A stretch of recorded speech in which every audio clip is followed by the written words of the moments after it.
All right, we're going to go ahead and jump right into Lab 3 Sheet 2, which is this guy right here. You can find this in your Lab 3 assignment. It's page 2 here. Don't let this confuse you down here. It actually is Lab 3 Sheet 2. This is just a typo, and we are going to set that up right now. The only thing to really watch out for on this one is your tolerances. We've drawn stuff of, basically of this same complexity. And Lab 3 Sheet 1 was, I would say, an order of magnitude more difficult than this anyways. So I'm going to take you through this. We're going to reinforce the use of some of the tools we've used thus far in the class. And like I said, the only thing you really have to pay attention to are the tolerances, like this 4 decimal place and this single decimal place. Everything else is 2 decimal places.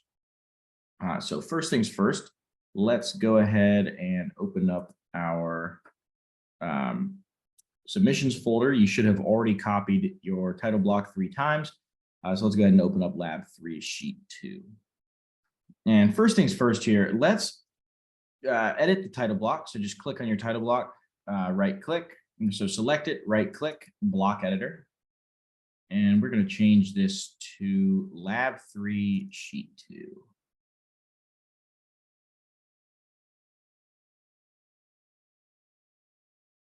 Just like that. Close your block editor.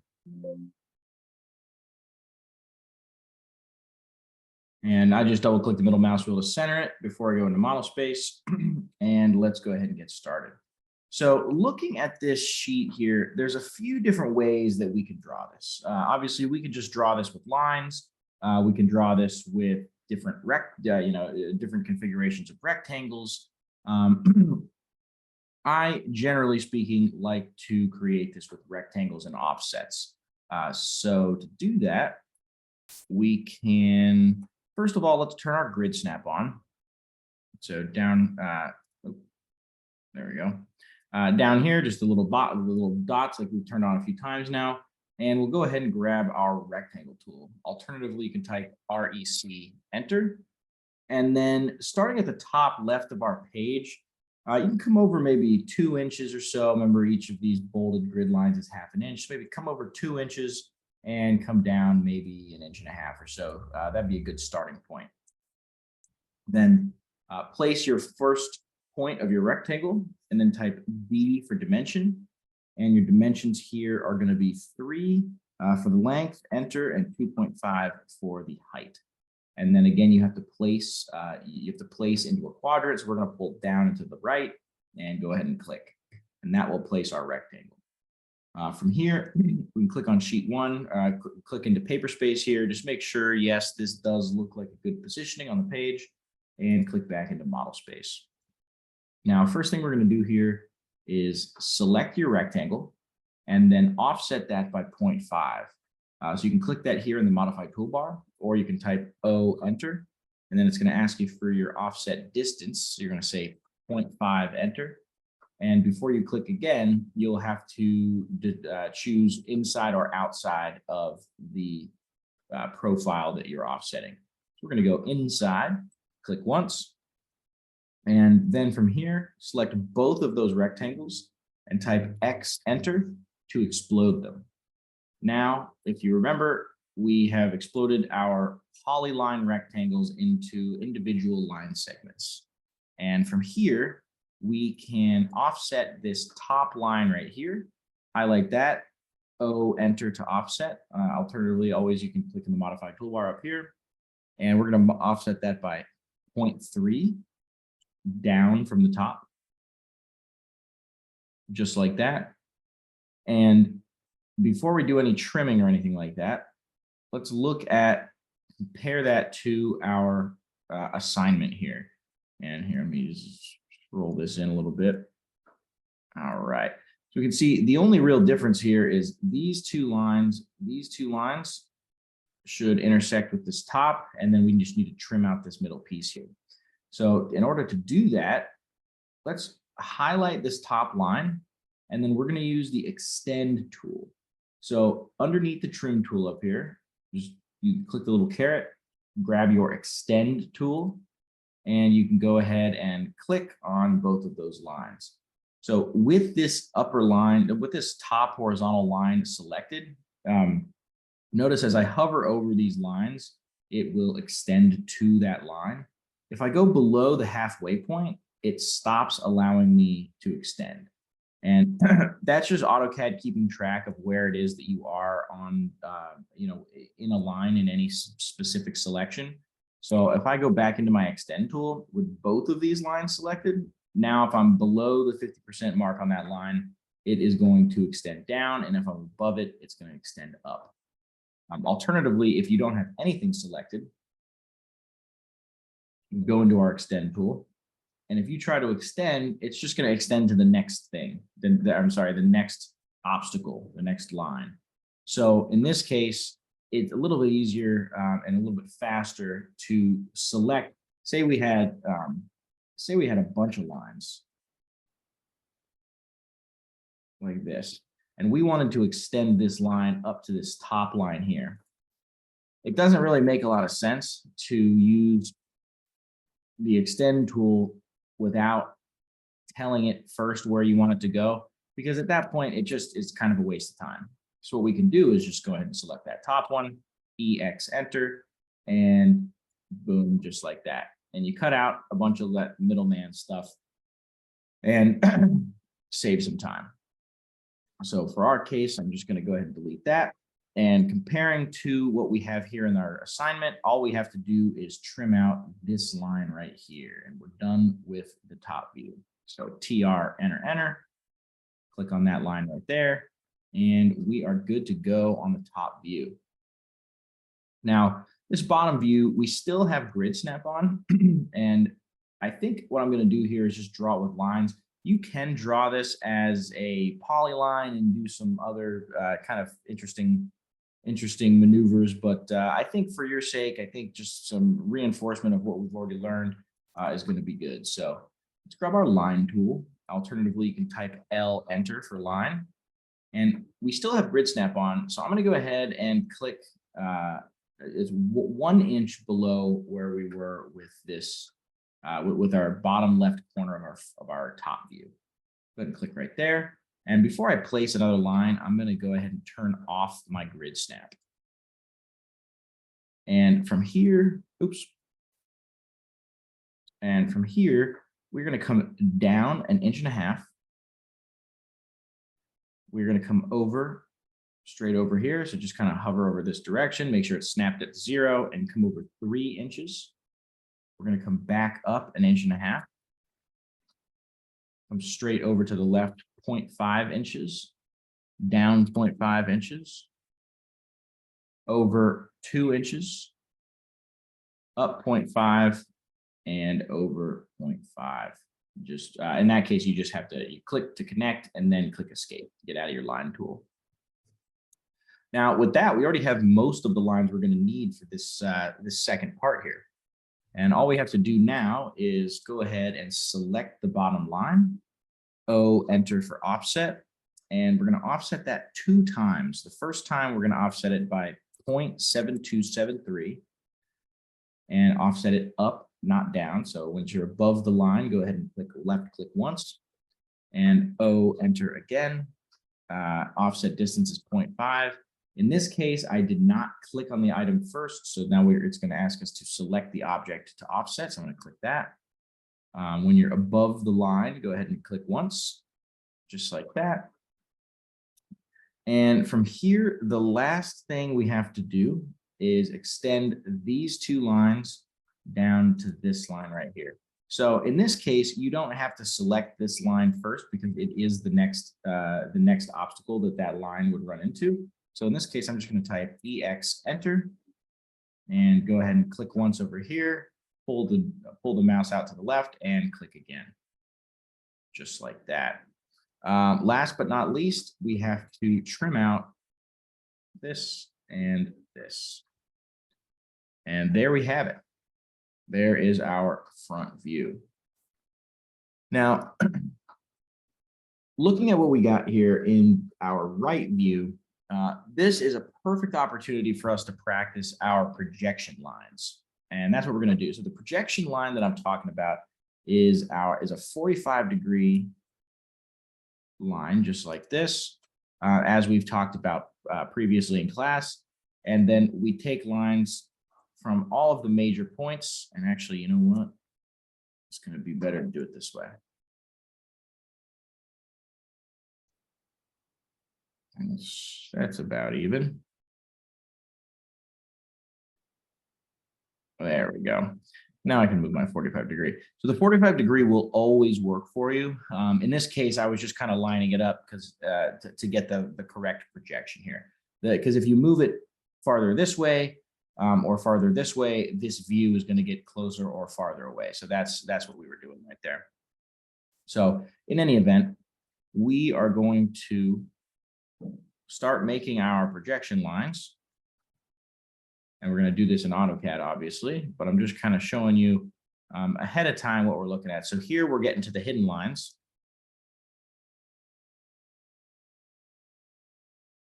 Oop, just like this, come straight down.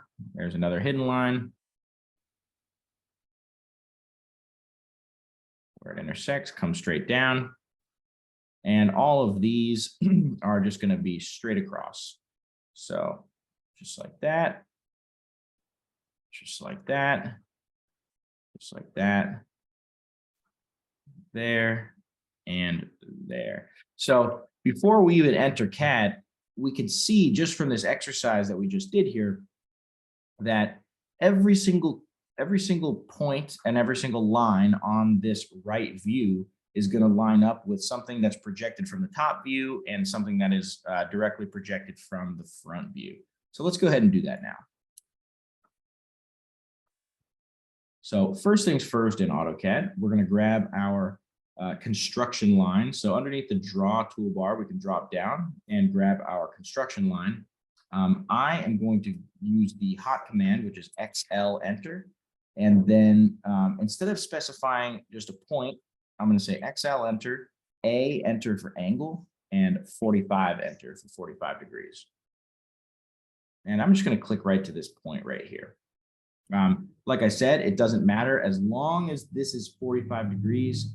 You can pick anywhere. You could pick way somewhere out here. Your right view is just going to be way off the page, but it'll all line up perfectly. And actually, you know what? For your guys' sake, I am going to go ahead and make my line yellow. And actually, let me make all my lines yellow as I'm doing this. So now I'm going to use the Ray tool, RAY enter. Alternatively, you can grab that in your draw command. It's right next to the construction line. That is a line, infinite line in both directions. The ray is just a line in one direction. So with that ray, I'm going to select all my major points in this drawing here. Oop.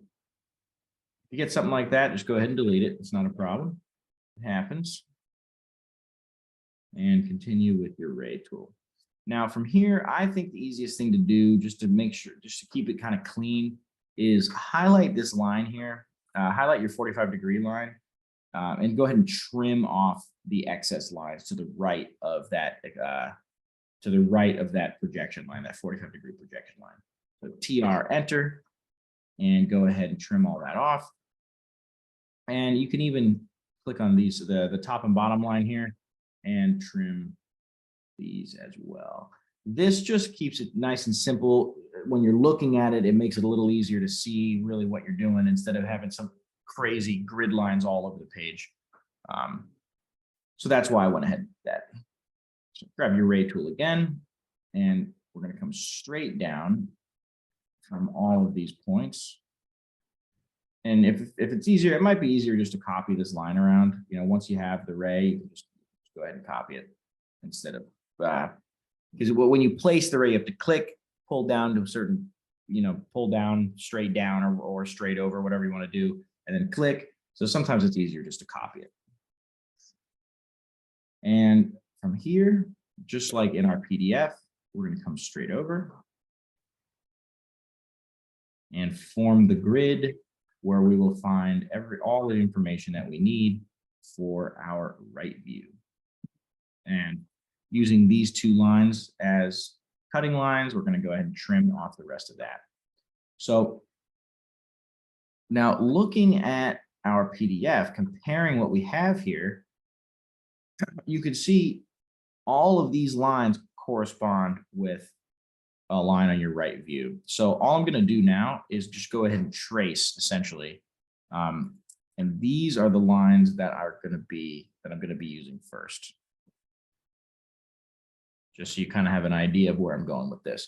So I'm going to trace the profile, and then I'm going to go ahead and find our hidden lines, just like that. So let's go ahead and do that now. Oops. Move that out of the way there. So I'm going to change my color back to by layer, grab my line tool, and go ahead and start tracing out. Just like that. Straight down here, down and over. And as we go ahead and use our lines, what I like to do is just delete what I've already used. That'll clean up the page just a little bit. Boom. Now all we have left to do is find our hidden line, which if we really just look at this a little bit more intelligently, we can see that our hidden line is right here.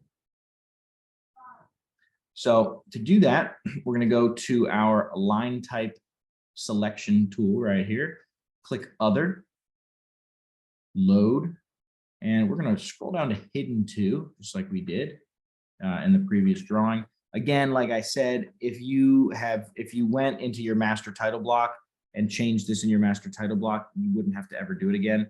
We're going to go ahead and do that next week because we're going to modify for the last time. We're going to modify our master title block and add some layers in. We're going to talk about layers next week. And we will go ahead and do this. So you won't have to do it in Lab 5. But for now, go ahead and click Hidden To, click OK.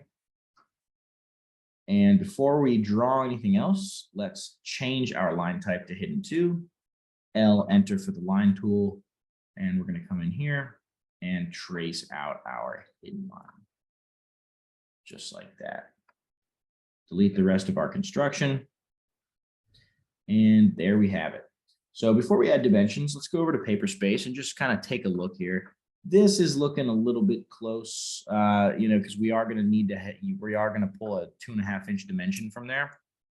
So let's go ahead and I'm going to move it up a little bit. I'm just going to move it up just a little bit. So move, I'm going to bring it up about 1/2 inch. And I'm actually going to bring this over about 1/2 inch as well. Just like that. So all we did there was just selected everything, used our move tool, which you can find right here, top left of your modified toolbar. Alternatively, you can type M, enter for move, and then you just click somewhere else. And at this point, all we have left to do is dimensions. So I'm not going to go ahead. I'm not going to show you how to do the dimensions again.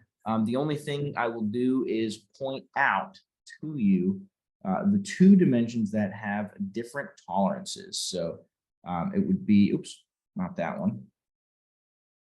It would be this one right here. And if this happens to you, if you still have your hidden lines selected up here as your global line type, there's 2 things you have to do. One, before selecting anything, or you could do it in either order. You can change this first, or you can change the global variable first, but you have to change them both separately.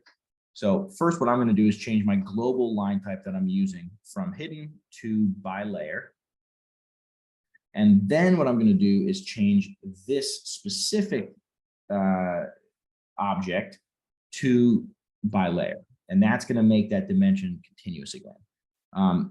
Alternatively, you could do this. You can use the match attributes command, which is very handy and it saves a lot of time. So we already know that this line is continuous. This line type is continuous. So if I highlight that line, type MA, enter, and click on this dimension, it will match the line type attribute. So you just click it once, and now we have a continuous line there. And from there, then we also have a 1 decimal place dimension right here, just like that. And I'm going to put one more dimension on. I'm going to let you do the rest.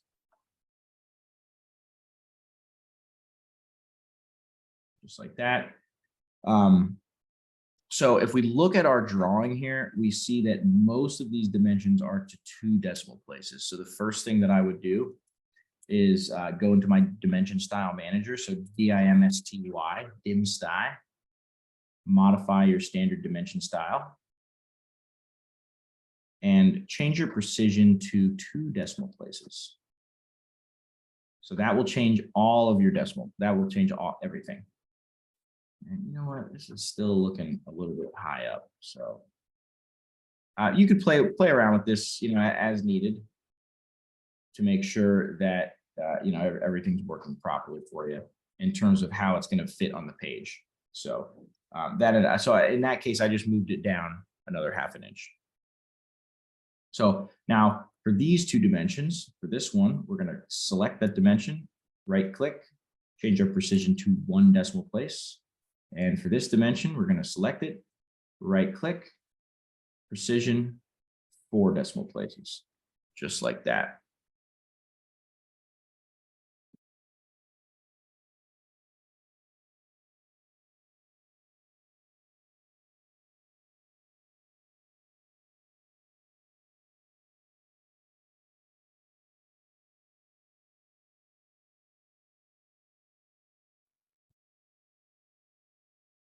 And there we have it. So this is what your final dimension scheme should look like after you go ahead and finish throwing the dimensions on there.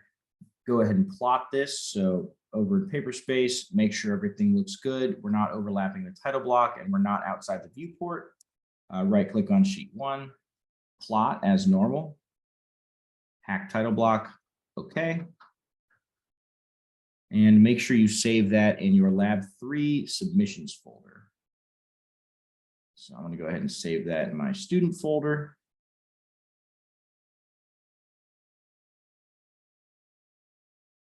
And that PDF is what you're going to go ahead and submit to the Lab 3 Sheet 2 Dropbox. I will see you in Lab 3 Sheet 3.